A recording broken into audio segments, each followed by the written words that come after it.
तालिबान की जानिब से हमलों का हम निशाना बनते हैं। तालिबान दो बड़े नाम हैं, एक अफ़गान तालिबान है और एक टीटीपी है जिसको हम तहरीक-ए-तालिबान पाकिस्तान के नाम से जानते हैं। जो कि हम टीटीपी कहते हैं, ये तो प्योर एक मिलिटेंट ऑर्गेनाइज़ेशन है। तो जी, ये जी। एक बहुत बड़ा चैलेंज है जिसके लिए हमें अफ़गान हुकूमत के साथ बैठ के बातचीत करनी पड़ेगी। आने वाले दिनों में हमें तो नुकसान पहुँच ही रहा है, अफ़गान हुकूमत को भी पहुँचेगा। टीटीपी के जो हमले हैं ये हमने देखा है कि बड़े पाकिस्तान के बाज़ मख़सूस इलाकों को ये टारगेट करते हैं। क्लोज़ प्रॉक्सिमिटी है ना, देखिए हुँ, हुँ। बात ये है ना कि कौन से इलाके आपको करीब पड़ते हैं। इस दफ़ा जो तालिबान की गवर्नमेंट है वो 96 से ज़्यादा इफ़ेक्टिव है या 96 से कमज़ोर है? नहीं, इस दफ़ा ज़्यादा ताकतवर है। इकोनॉमिकली जितना स्ट्रॉन्ग होता जाएगा अमेरिका उतना ही नाराज़ होता जाएगा। तो वो खुश तो कभी नहीं होगा। हुँ, हुँ। इसीलिए पाकिस्तान, अफ़गानिस्तान और इस रीजन में ये जो सिक्योरिटी इंस्टेबिलिटी है, उसका बहुत बड़ा रीज़न यही है।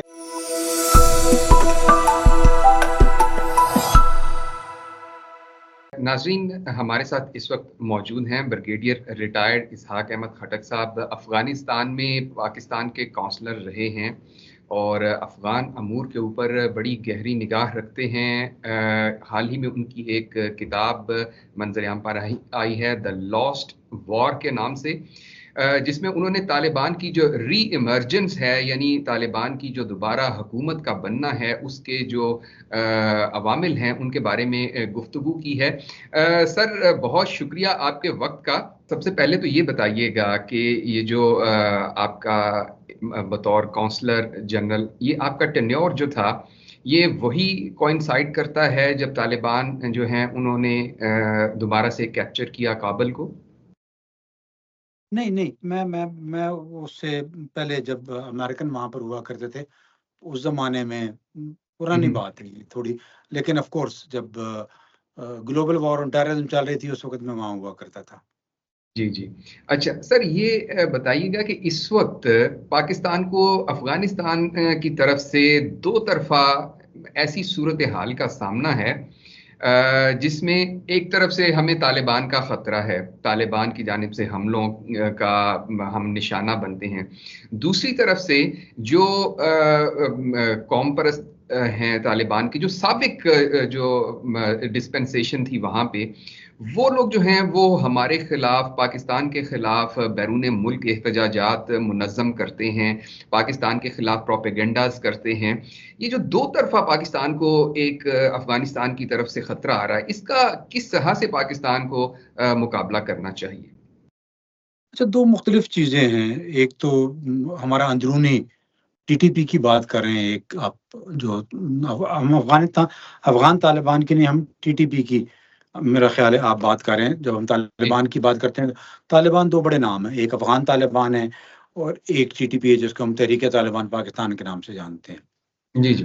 तहरीक-ए-तालिबान पाकिस्तान का अंदरूनी एक जिसको कहते हैं एक तंज़ीम जो कि मुख्तलिफ पहले कहते हैं धड़ों में हुआ करती थी, फिर बाद में ये इकट्ठी हो गई और अभी इसको हम टीटीपी के नाम से जानते हैं।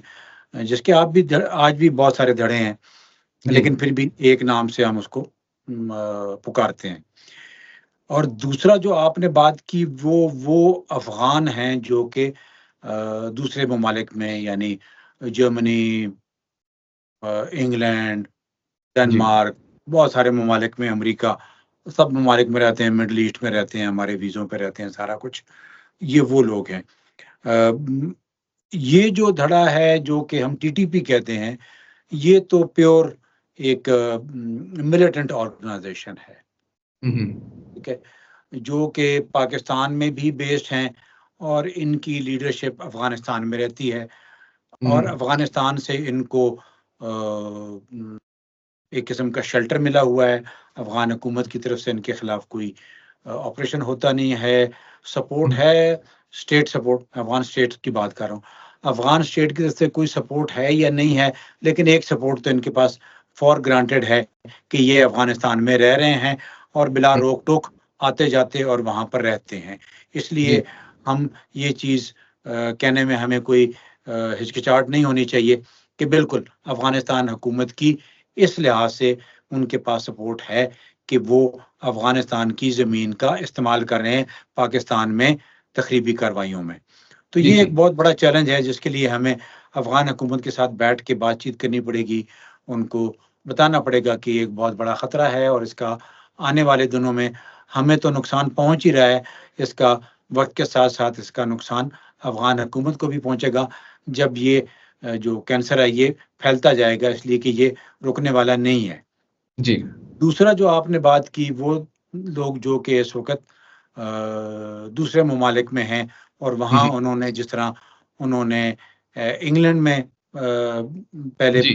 पाकिस्तानी कॉन्सुलेट पर और फिर शायद जर्मनी में बर्लिन में मेरा ख़्याल है, जी। इफ आई एम नहीं, नॉट रॉन्ग, फ्रैंकफर्ट में। फ्रैंकफर्ट में, अच्छा जी, फ्रैंकफर्ट में दूसरा जो उन्होंने पाकिस्तान का झंडा जी। उतारा और उसको बेहुरमती की। हुँ, ये जो लोग हैं, ये एक चीज़ याद रखिए उसमें से कुछ को तो बेचारों को जिनको जो पकड़ा है, उनमें अच्छे खासों के पास में खाली पाकिस्तानी पासपोर्ट निकला है जी, जी। और उनको पाकिस्तान डिपोर्ट कर रहे हैं। ये एक हुँ, और हुँ। जी। बदकिस्मती हमारे मुल्क की है कि हमारे मुल्क में हमारे अपने वो कहते हैं कुत्ती चोरों ने मिली हुई है। हुँ, हमारे हुँ। अपने लोगों ने उनको पासपोर्ट लेके दिए, हम ही लोगों ने उनको पैसे लेके पासपोर्ट देते हैं, नादरा में लोग बैठे होंगे या कहीं और लोग बैठे होंगे। हुँ, हुँ। हमारे अपने लोग मिले हुए थे, तभी वो पासपोर्ट लेकर गए। बहरहाल कमिंग बैक टू ये जो एक्ट हुआ, ये वो लोग हैं जो कि पैसे के लिए काम करने वाले लोग हैं, हुँ, हुँ। ठीक है?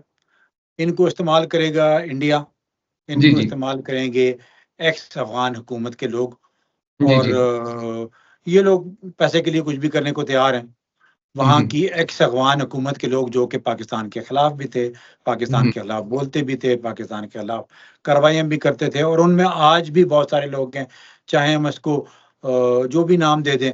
हुँ, ये हुँ। वो लोग थे जो कि अफ़गान हुकूमत में भी रहते थे, अफ़गान हुकूमत में थे और ये लोग वहाँ से निकल गए हैं, अभी मुख्तलिफ़ ममालिक में रहते हैं। इनको इस्तेमाल किए जाते हैं, ये वही लोग हैं जिस तरह आज हम इस्तेमाल कर सकते हैं उनको किसी और मकसद के लिए, इंडिया जी। या कोई और उनको इस्तेमाल हुँ, करेगा हमारे खिलाफ। तो हुँ, ये हुँ। होता है, हुँ, ये इस तरह हुँ। का होता रहता है। ये इस किस्म के मुज़ाहरे होते हैं। जी, जी।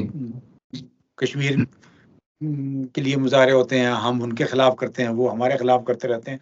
इससे मतलब घबराना नहीं इसमें चाहिए, दो सिर्फ़ ये 2 दिमाग में रहना चाहिए कि ये जी, जी। कौन लोग हैं और इनको कैसे काउंटर करना है।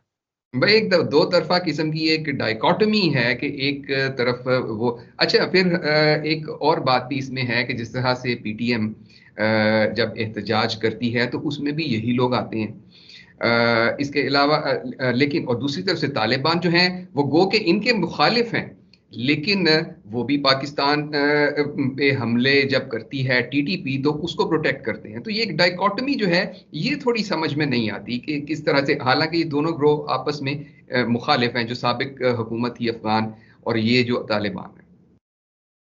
देखिए तालिबान हुकूमत जो इस वक़्त रूल कर रही है अफ़गानिस्तान में, हुँ, हुँ। ये ठीक है, पाकिस्तान इनका बड़ा डाई हार्ड सपोर्टर रहा है। हुँ, हुँ। लेकिन फिर बाद में पाकिस्तान ने एक किस्म की इनकी सपोर्ट ख़त्म कर दी थी जब ग्लोबल वॉर ऑन टेररिज़्म जी। शुरू हुई थी, जिसके ऊपर पाकिस्तान के ऊपर बहुत क्रिटिसिज़्म भी हुआ था। लेकिन हुँ, फिर लेटर ईयर्स में पाकिस्तान के ऊपर इल्ज़ाम भी लगा कि पाकिस्तान इनको भी सपोर्ट करता रहा है। हुँ, तो हुँ। ये एक बड़ा वो क्या कहते हैं कैच 22 है। हुँ, हुँ, हम हुँ। दोनों तरफ हुँ, हुँ। दरिया के दोनों साइड पे होते हैं, कभी इधर कभी उधर। जी, तो जी। हम पे इल्ज़ाम दोनों तरफ का लगता रहा है, तालिबान जी, की जी। सपोर्ट का भी और अमेरिकन की सपोर्ट का भी। जी, हम जी। पे तालिबान इल्ज़ाम लगाते थे अमेरिकन की सपोर्ट का, हम पे अफ़गान इल्ज़ाम लगाते थे तालिबान की सपोर्ट का। जी, जी, अभी जी। यही तालिब हमें जो आज हुकूमत में है, ये हम पे अभी लगा रहा है इल्ज़ाम कि आप दाइश की सपोर्ट कर रहे हैं। हुँ, हुँ। और आप वाली बात के टीटीपी जो कि इस वक़्त वहाँ बैठी है उसको हम इल्ज़ाम लगा रहे हैं कि तालिबान उनकी सपोर्ट कर रहा है और यही तालिब जो आज तक काबुल में बैठा है, कल हमारी सपोर्ट एन्जॉय कर रहा था। तो ये हुँ। बड़ा एक डिफ़िकल्ट कॉम्प्लेक्स एक बड़ा वो कहते हैं कॉम्प्लेक्स सिचुएशन है। जी, जी। हम टीटीपी को क्यों तालिब सपोर्ट कर रहे हैं, एक ये एक समझने की ज़रूरत है। हुँ, देखिए हुँ। पिछले दिनों एक आप ही की तरह एक टेलीविजन के शो में हम बैठे हुए थे, तो वहां पर एक अफगान था। उन्होंने कहा, सर बात समझने की ये है कि जो टीटीपी के लोग हैं, ये वो लोग हैं जो अफगान तालिब के साथ 20 साल अमेरिकनों के खिलाफ लड़ते रहे हैं। हम्म। फिर वो कहता है, आप याद करें उसामा बिन लादेन को। जी जी। जब उसामा बिन लादेन के ऊपर 9/11 का इल्ज़ाम लगा और जब अमेरिकन आए और उन्होंने कहा कि उसामा बिन लादेन को हमारे हवाले करें, और हमने भी तालिबान को कहा, उस वक़्त 2001 की बात है कि जी। इसको उनके हवाले करें, तो मुल्ला उमर ने कहा था कि ये हमारी ट्रेडिशंस में नहीं है, पश्तून हम्म। ट्रेडिशन में नहीं है, मुस्लिम ट्रेडिशन में नहीं है, और हम हम्म। ये नहीं कर सकते, जी जी। इसलिए ये हमारा मेहमान है। आज हम्म। भी वही सिचुएशन है। वो हम्म। उनके साथ लड़ते रहे हैं, उनकी लाशें उठाते रहे हैं, उनके मुर्दे दफनाते रहे हैं, उस हम्म। जिहाद में उनके शरीक रहे हैं। तो वो हम्म। कहते हैं ये हम नहीं कर सकते कि हम लेकिन इनके उसको जब खिलाफ कोई पाकिस्तान में ऑपरेशन करें। दहशतगर्दी से तो रोक सकते हैं, अपनी हाँ, सॉइल इस्तेमाल बिल्कुल। करने से। ये बात आपकी सही है। मैं भी इसके साथ आपके साथ हूँ कि वो उनको शेल्टर अगर दे रहे हैं तो दें शेल्टर, वहाँ रहें, लेकिन हम्म। उनको इसके खिलाफ, पाकिस्तान के खिलाफ की जो कार्रवाइयाँ हैं, उनसे उनको रोकें। हम्म। उनको मना करें कि आप ये काम ना करें पाकिस्तान। इसी के लिए पाकिस्तान को चाहिए और पाकिस्तानी हुकूमत को चाहिए कि तालिबान के साथ बैठ के बात करें और उन्हें कहें कि अफ़गान हुकूमत की बात करूँ, अच्छा अफ़गान सर, ये हुकूमत के साथ बताइएगा बैठें सर और ये बात करें बताइएगा कि कि आप ये काम करें, इनको हम्म। रोकें हम्म। बातचीत से। देखिए जी कुछ चीज़ें ऐसी होती हैं जहाँ पर आपको बातचीत करनी पड़ती है। जी। जी। फ़ोर्स नहीं होती इस्तेमाल, ज़ोर से चीज़ें नहीं होती हैं। हाँ, पाकिस्तान के अंदर उनके खिलाफ पूरा ज़ोर इस्तेमाल करें, टोटल ऑपरेशंस करें, हम्म। जो भी इंटेलिजेंस बेस्ड ऑपरेशन करने हैं, टारगेट किलिंग करनी है, उनके हाइडआउट्स हैं, उनकी कम्युनिकेशन नेटवर्क है, उनके लीडरशिप है, सबके खिलाफ ऑपरेशन करें। हम्म। जो कि बिल्कुल। तालिबान पाकिस्तान में रह रहे हैं, उनको हम्म। एलिमिनेट करें, ख़त्म करें उनको, जी उनके जी। फैसिलिटेटर्स को, उनके एबेटर्स को, उनके जी। कम्युनिकेशन नेटवर्क को, उनकी फाइनेंशियल नेटवर्क को बिल्कुल तबाह करें। हम्म। अफ़गानिस्तान में जो लोग हैं, उनके लिए आपको अफ़गानिस्तान के लोगों से बैठ के बात करनी पड़ेगी, उनको प्रेशर एक्सर्ट करना पड़ेगा, उनकी लीडरशिप के साथ प्रेशर एक्सर्ट करना पड़ेगा और उनसे अपनी बातें मनवानी पड़ेंगी। अच्छा सर, ये बताइएगा कि ये टीटीपी के जो हमले हैं, ये हमने देखा है कि बड़े पाकिस्तान के बाज़ मखसूस इलाकों को ये टारगेट करते हैं, और मखसूस जैसे अभी पिछले दिनों में हमने देखा कि डीआई खान, बन्नू, ये उनका बड़ा एक स्पेसिफिक टारगेट रहा है। यहाँ पे बहुत ज़्यादा उन्होंने अटैक्स किए हैं। इसकी क्या वजह है?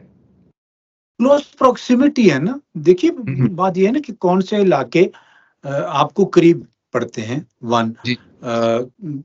अफ़गानिस्तान से 1, दूसरा उन इलाकों में सिम्पैथाइज़र्स कितने हैं, हुँ, हुँ। उन इलाकों में अनरेस्ट कितना है, हुँ, हुँ। उन इलाकों में टारगेट कौन से हैं, वहाँ की पुलिस, वहाँ की आबादी, वहाँ का माहौल, वहाँ पर उनका शेल्टर का मिलना, हुँ, उनके हुँ। एबेटर्स, फैसिलिटेटर्स का मिलना, हुँ, हुँ। ज्योग्राफिकल कंडीशंस वहाँ की, हुँ, हुँ। सोशियो इकोनॉमिक कंडीशंस वहाँ की, ये सारी हुँ। चीज़ें और उनका उन इलाकों के बारे में मालूमात का होना, ये जी, सारी जी। चीज़ें आपको हुँ, बताती हैं और फिर उन इलाकों से उनका वापस उन इलाकों में चले जाना जहाँ पर वो खुद उन हाइडआउट्स में होते हैं।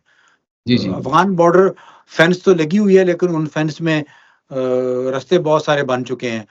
हुँ, हुँ। इसलिए उनका आना-जाना ये भी एक बहुत बड़ा अलमिया है हमारे लिए। हुँ, हुँ। अच्छा सर, हमें ज़्यादा खबरें नहीं मिलती पाकिस्तान के रिएक्शन के बारे में, और हमें बज़ाहिर ऐसा लगता है कि ये सारी की सारी टेररिज़्म जो है, ये उनकी तरफ से आती है। क्या ये रिएक्शन भी है कि पाकिस्तान आर्मी भी उनके खिलाफ इस तरह एक्शन लेती है और रिएक्शन में भी कुछ करते हैं? नेचुरली देखिए दोनों चीज़ें पैरेलल चल रही होती हैं। वो हाँ, तो हाँ। देखें अच्छे खासे ऑपरेशंस चल रहे होते हैं, हुँ, पैरेलल पे हुँ। चल रहे होते हैं, अच्छी खासी फोर्सेस डिप्लॉयड हैं, बहुत हुँ, हुँ। उनके लोग मर रहे हैं, इसीलिए वो रिएक्ट करते हैं। वो मिलिट्री से ज़्यादा पुलिस के ऊपर पूरी सॉफ्टवेयर टारगेट है मिलिट्री जी। के कंपेयर, और जहाँ जहाँ उनको इंडिपेंडेंट मिलिट्री कहीं मूवमेंट करती नजर आती है तो उसको भी वो टारगेट करते हैं। और यही चीजें हैं जो कि आसानी से उनको वो क्या कहते हैं, सॉफ्ट टारगेट वो ज्यादा स्ट्राइक करते हैं, और पुलिस चूंकि सॉफ्ट टारगेट है उनके लिए एज कम्पेयर टू मिलिट्री, तो इसलिए जी उसको स्ट्राइक करते हैं। जी जी सर, आपने एक इस सब्जेक्ट के ऊपर पूरी एक बुक लिखी है। आप ने ख्याल से क्या सोल्यूशन क्या है इस मामले का? किस तरह से डिप्लोमेटिक चैनल्स तो पाकिस्तान के खुले हुए हैं, हम दफ्तर खारजा भी ये कहता है कि हमारे डिप्लोमेटिक्स चैनल हमेशा खुले रहते हैं, हम उनसे राब्ते में रहते हैं, लेकिन बातचीत का कहा जाता है, बातचीत क्यों किसी नतीजा खेज साबित नहीं होती? अच्छा देखिए, पहले तो ये किताब मैं आपको बताता चलूं कि ये बुक जो है ये is not about TTP. This book is primarily about Afghan Taliban. जी जी अफगान तालिबान की जो बुक के बारे में थोड़ा सा बता दूं, फिर आपके सवाल की तरफ आता हूँ। जी अफगान तालिब 94 में मर्ज होता है, 96 में टेक ओवर करता है, और फिर 2001 तक रहता है। फिर 2002 में उसको डीथ्रोन कर दिया जाता है अमेरिकन 9/11 की वजह से। जी जी फिर 2002-3 से लेकर तो 2021 15 अगस्त 2021 तक वो एक जी स्ट्रगल में रहता है रीगेन करने के लिए जी against American, against coalition forces, ISAF, इन तमाम के अगेंस्ट।